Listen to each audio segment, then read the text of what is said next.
Where is the magic in life for you? In art, in human connection, in the people I love, in laughter and creating something you're proud of. There's so much. Today I'll say, definitely I'll focus it on the art. There's so much magic in art.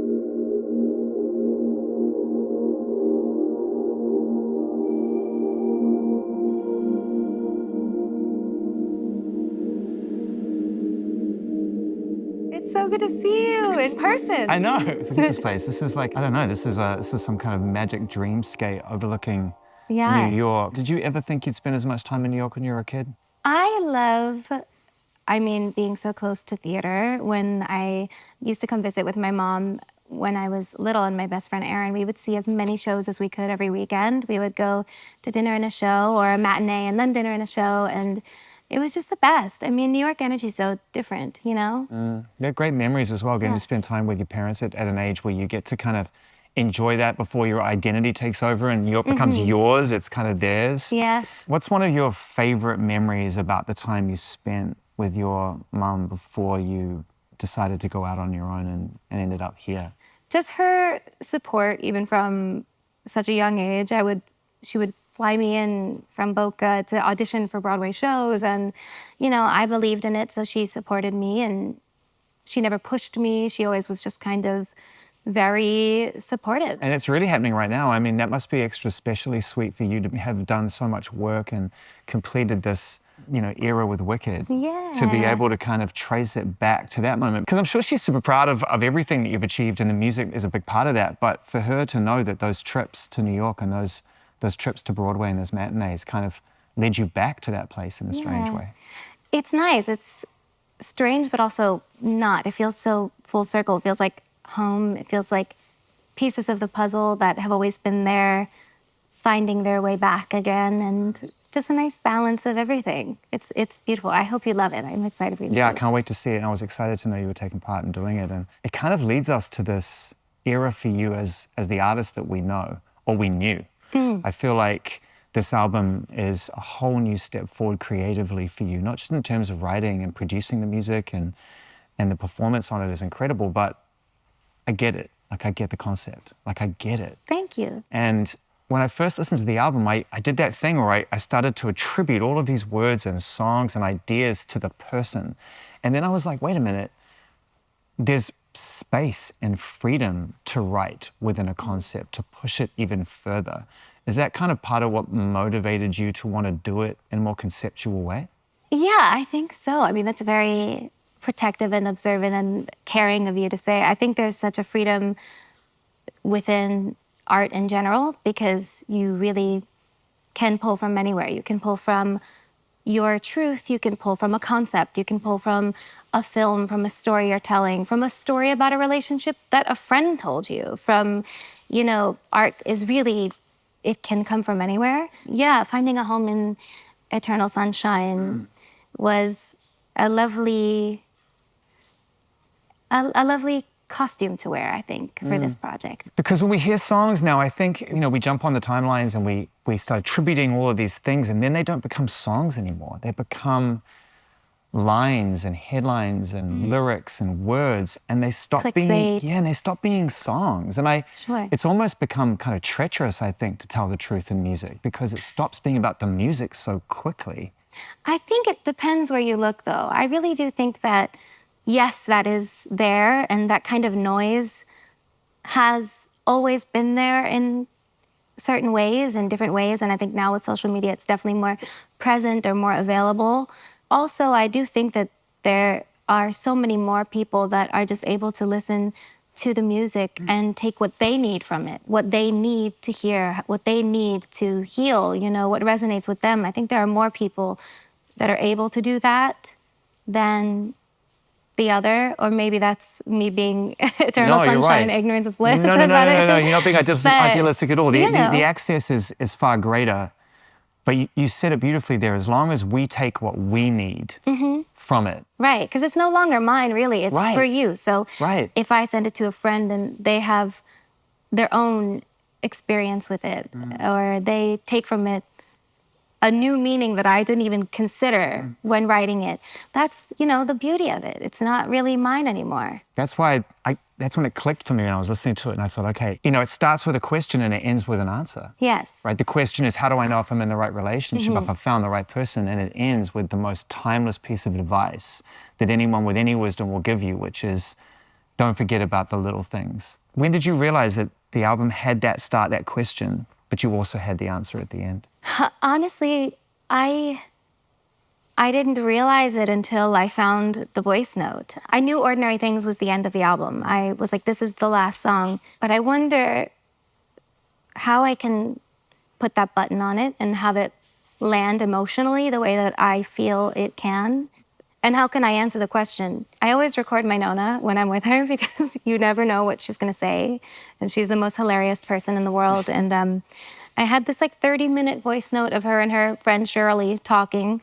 And it was just right smack in the middle of it. And I said, oh my God, that's the answer. What did you hear in your laughter after, because your laughter is the last thing you hear on the record. Yeah. And I wondered what that laugh means to you listening to it now. Well, my own laugh means to me, I don't know. Yeah. I don't know. I mean, I think it's a little bit of, wow, our loved ones, our friends and our family have the ability to instantly just sort of soothe and calm and simplify things that are so complicated and heavy at times. Like they just have that instant ability sometimes. How much did kind of stepping away from the sort of day-to-day or project-to-project type routine of releasing a record, and I know you didn't necessarily tour positions the way you had done in the past, but still it felt like you were moving with regularity. And getting to focus on Wicked, did it kind of help break the spell a little bit in terms of how you wanted to come back and start a record?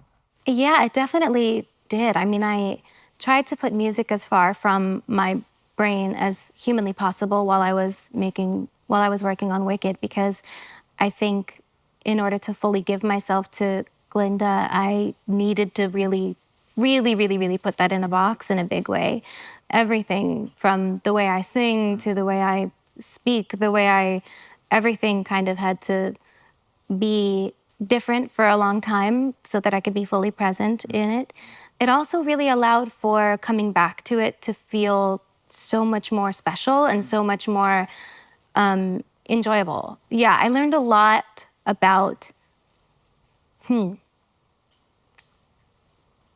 don't know, I had a very interesting relationship to music before I left for Wicked. I think that the time away was really healing. And I love, it's so interesting because I came back and I've loved every minute of making this album, the videos, rehearsing, putting the rollout together, doing the photo shoots, doing every single part of it more than ever before in my life.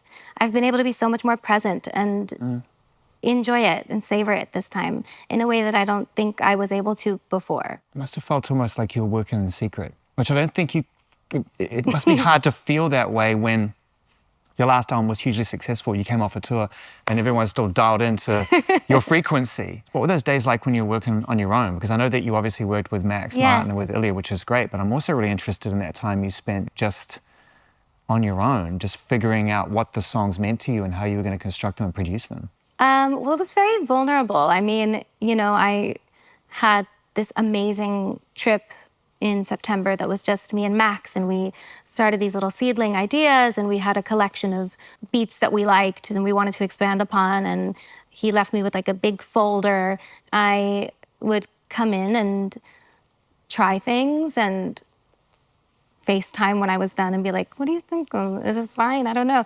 And, it was a very vulnerable but really a fun experience. I don't know, it was really special. And then, of course, Max came back and we had so much fun, and Ilya joined as well.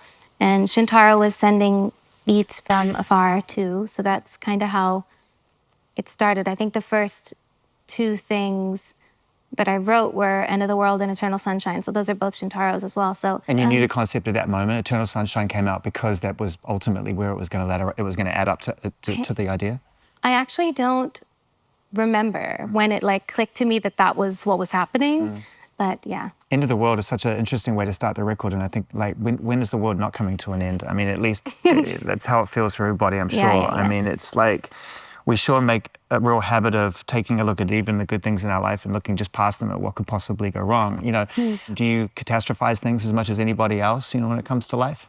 I try not to catastrophize. I try to stay present. I think that's a lot of our work as human beings, is to not live in the past or in the future, but to try and just be right here and focus on the present. But of course, there's that hovering dread of what could happen. I think anxiety is just a byproduct of being alive. I actually think it's not something that you get afflicted with. I think it's something you learn to live with or acknowledge. You have to learn to live with it. You have to learn what tools work for you and 100%. how to befriend it, how to shine a light on all your little monsters and see them and look at them and say, okay, I see you. Yeah. How can we live together? How can we survive together? How can we get through what we need to get through and work on this together, you know? Do you still meditate?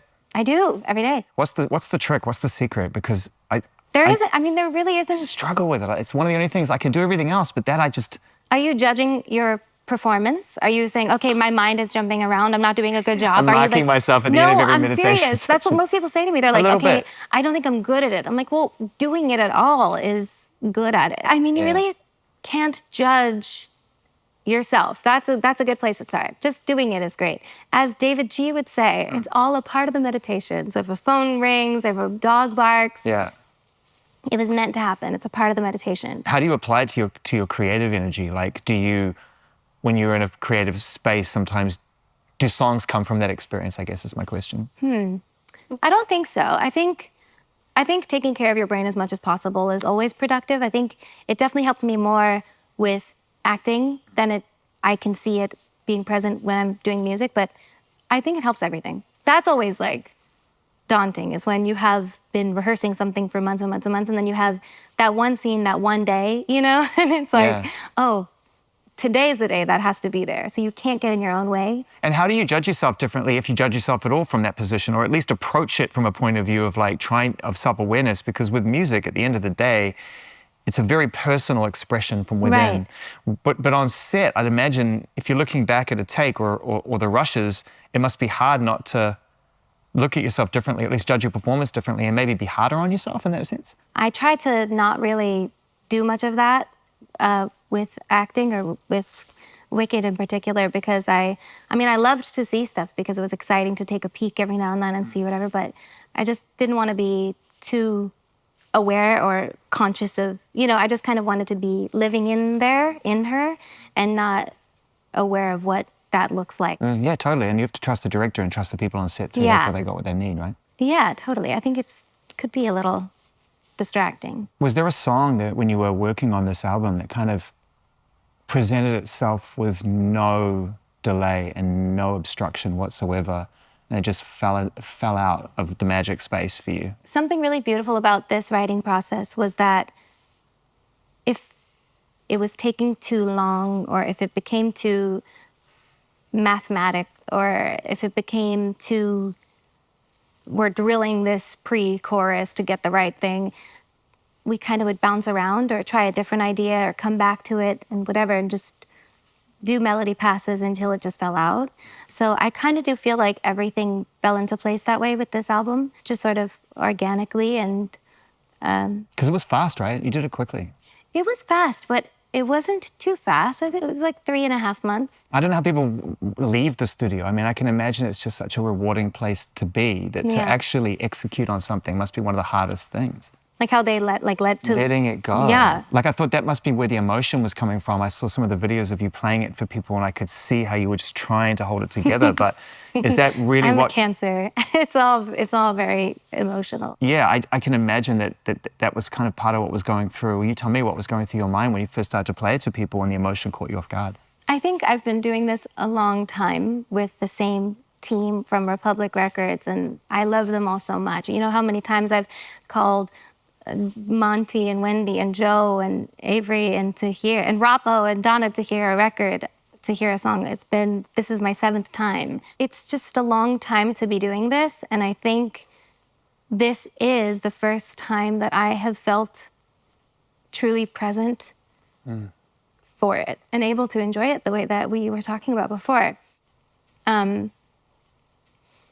that was emotional, you know? It was just like a beautiful thing to see these faces of people that I love and have worked with and survived so much with for so long. Yeah. And this is like our first time that we've done this, that it's felt this way for me, and also that I've been able to give my all to it this way, even to do like interviews and stuff. I don't really do that kind of stuff, but I'm like excited to. Does that make sense? I'm excited. I'm like proud and grateful, and I feel like, oh my goodness, what a gift to be able to make this art. And for so long, I think I was in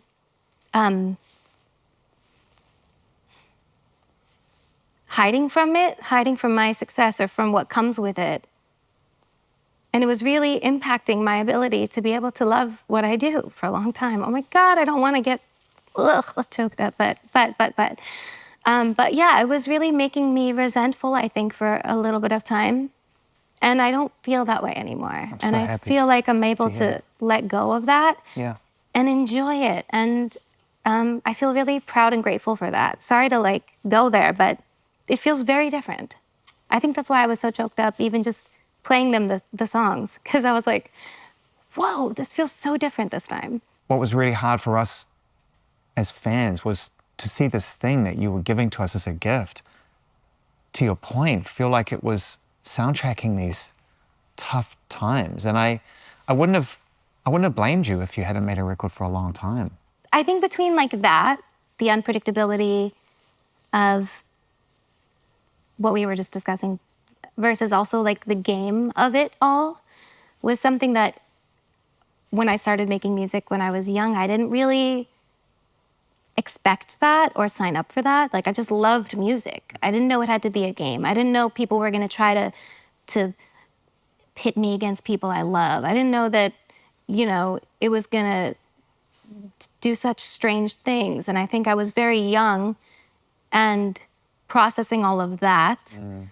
I kind of married that to music in my head for a while. I was like, oh, well, I can't continue doing that. I was talking to someone else who's made an album which is deeply rooted in Love Lost very recently.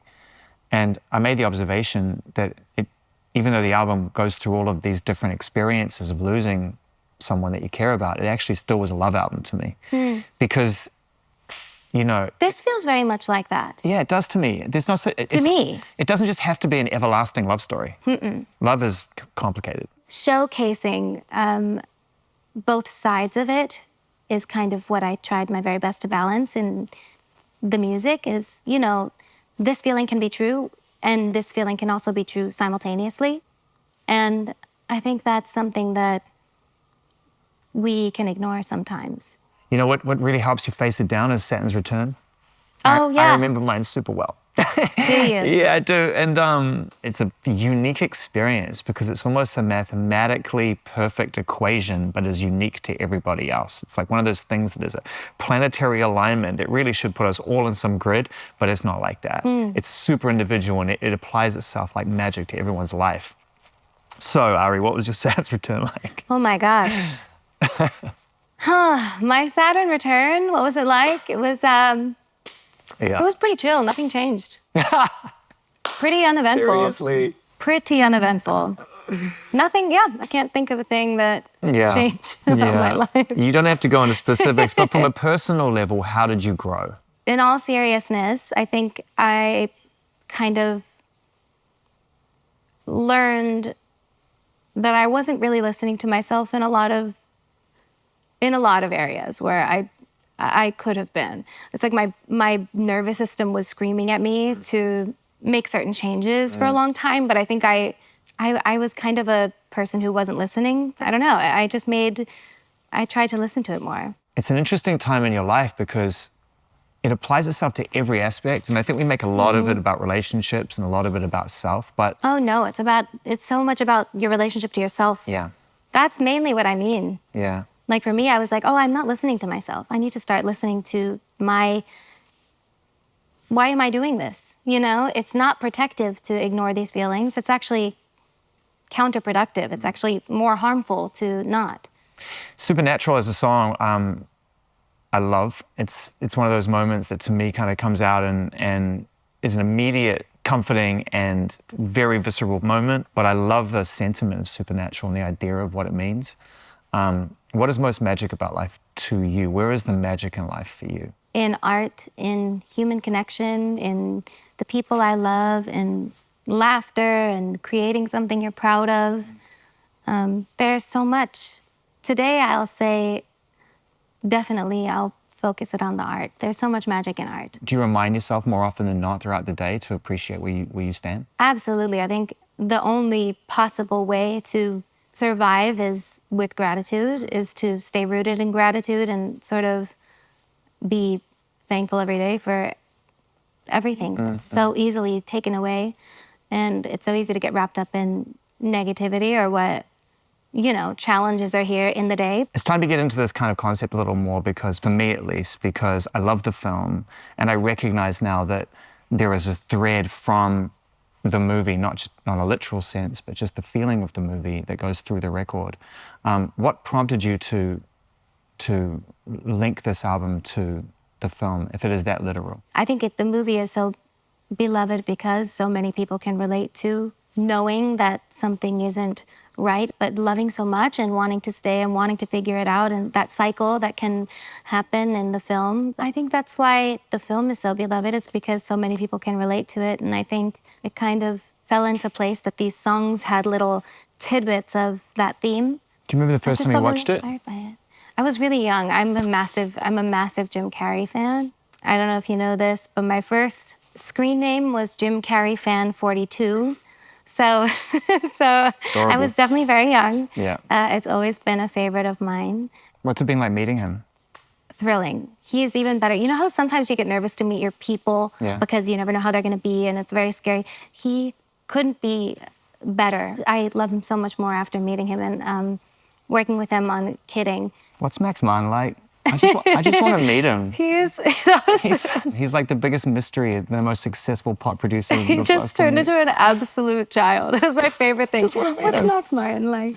No, he's the best person in the world. I think who he is who he is as a human being, and the fact that like his success and all that he's done hasn't at all inflated his ego or his humanness. Like, he's just the coolest guy ever. He's so nice. He's kind to every single person he encounters. And he's nurturing in the studio. Like, how does he get the truth? Like, how does he get those performances and that truth out and yet make it feel like it's my life? He's very thoughtful when it comes to things like that, because usually I'll go too far. Like, I'll spill way too, I'll be way too, I like to write like no one's ever going to hear it, ever. And then sometimes I want to dial it back or change things or redo things. And he's got such an amazing ability to ride that balance and know what people need to hear and what I need to say too. Like, he'll stand up for me. He'll be like, no, you deserve to say that. And he'll also know that, like, hey, you can say that in a way that's not going to distract people from the song. 100%. Or he'll be like, this is more aligned with the Ari. You know what I mean? He's amazing. But we had such an amazing and therapeutic time together. We walked to work together every day. You did? Yeah, we'd walk on the High Line. It was so fun. Long days too. Yeah. And then we'd like have a glass of wine and sit there and listen to what we did and like laugh, and it was just the best. Can you disappear here? Can you walk the High Line and just disappear? Literally anywhere in New York. It's so funny. It's really funny. I just walk around if I have like a little beanie or hat, and I love it. I need it. Like, and that's what I loved about London so much, was I got to do that every single weekend. And it's nice to just be able to explore and roam around. And it's New York. Everyone lives in New York. Everyone's used to seeing people in New York. I think about True Story, and what I love about that song is how playful it is and how it leans into the idea of like what is real and what's not. Like, you called it True Story, but I actually not sure if it is. It's an untrue story based on all untrue events. Exactly. It sets up the boy is mine, obviously. It's kind of like, okay, I'll play the bad girl. Now here's your bad girl anthem. That's why they're in that order on the track list. The Boy Is Mine. I mean, the original's a classic. Yes, I love that song. I've always like wanted to reimagine that song in some kind of way. Why on this album? Where were you when you came up with the idea of wanting to add to that? When I saw my fans' reaction to Fantasize, because they love it so much. So this one was an extension of that. In a way, I think I kind of was like, this is a very bad idea, I think, but there is a large group of my fans that really, they do love a bad girl anthem, and this is kind of, I think, an elevated version of that. It's kind of pop's job to some degree to be provocateur. Right, and to be an escape in some way. But yeah, I thank you. I'm glad that you love it. Did you work on that one on your own as well, or did you work on? No, that was Max and I. That was our first trip. That was one of the first ideas that we started. Everything fell into place with that tempo change, though. Yeah. And once he did that, I was like, oh, this is a problem. Did it feel like the album was really reality when a song like that shows up? It's like, okay, now I've got to find a bunch to go around it because it can't just sit on its own. Yeah, the first that Max and I did together was Don't Want to Break Up Again. And the second we did together was The Boy Is Mine. And once we had those, we kind of couldn't believe that they happened so quickly. And we were just kind of like, oh, we might be making something. You know, when I listened to your vocals on the record, and obviously being a fan of you as a performer as well as a writer and a producer and an artist in general, is that hearing you sing often, I get to explore with you your range and find where you can take it emotionally. Yet on this record, I feel like you, and I don't know if it was on purpose, I'd love to get your take on it, but the performance feels like you chose those moments very deliberately, and a lot of the time you just let the writing kind of be at the forefront. Thank you. Yeah, that's actually super intentional. I love to be discerning with how much I want to go there vocally. It's one of my favorite things is to watch girls just like sing down. But I kind of am very discerning with what moments I decide to go there. We Can't Be Friends on that song, which is kind of like a sort of classic sort of emotive dance floor moment where you're sort of dancing to something. And I can't quite tell whether it's sort of final or it's flirty, and maybe that's the point about that song as to whether or not it's like, well, we can't be friends, or it's like, we can never be friends. How does it fit into the concept overall? It fits the concept, I think, in a different way for me than it does for most of my friends and most of my family and people who have listened, and they all sort of interpret it a little bit differently, which I love about that song because I think it can be applied to any kind of relationship, really. Again, especially when you see the video, I think you'll understand the importance of it, especially being the second single as well. The video that we made for We Can't Be Friends really, to me, is the album in a video. What do you value in friendship? What do you love about your friends the most? Oh my gosh, just having such a safe space in them. Like, no matter what is happening, I feel so incredibly fine because of the people that I have in my life. I know they would never... You know what I mean? They're just the best. I love them. They're right about everything. They're brilliant. What about you? For me, what I love about my friends, honesty. Oh, yeah. Safety. Holding up the mirror. They're the best at that. But they also have helped me understand the things I was most scared about myself and accept them over time. Right. Like, to give me a place of honesty where I can talk to them, and then by verbalizing those fears, I'm not so afraid of them anymore. And I think that's kind of leads me to my favorite song on the record, which is Imperfect for You. Because I think it's a beautiful tribute to that experience. It's one of my favorites as well. I think my top 3 are We Can't Be Friends, Imperfect for You, and Eternal Sunshine.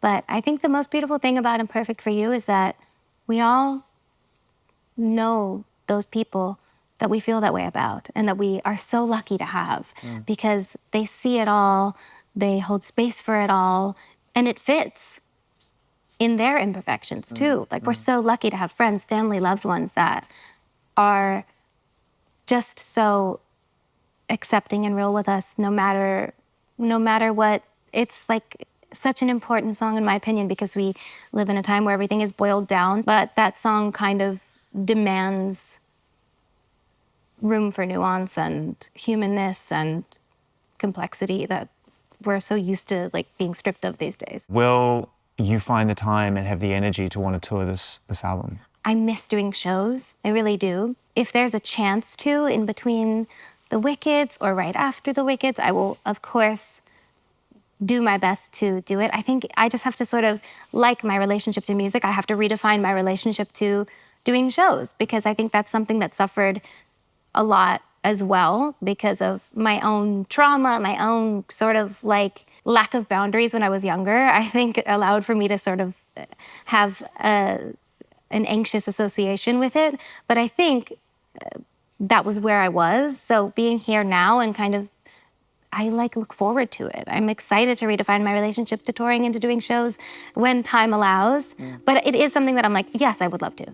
I just don't know when. I appreciate that this album to me is a really great example of what happens when somebody takes the concept of what's going on internally and goes beyond that and builds a world that's bigger than just your own personal experience. That's what concepts are. And I think you've done an incredible job. I appreciate you seeing this through. Thank you.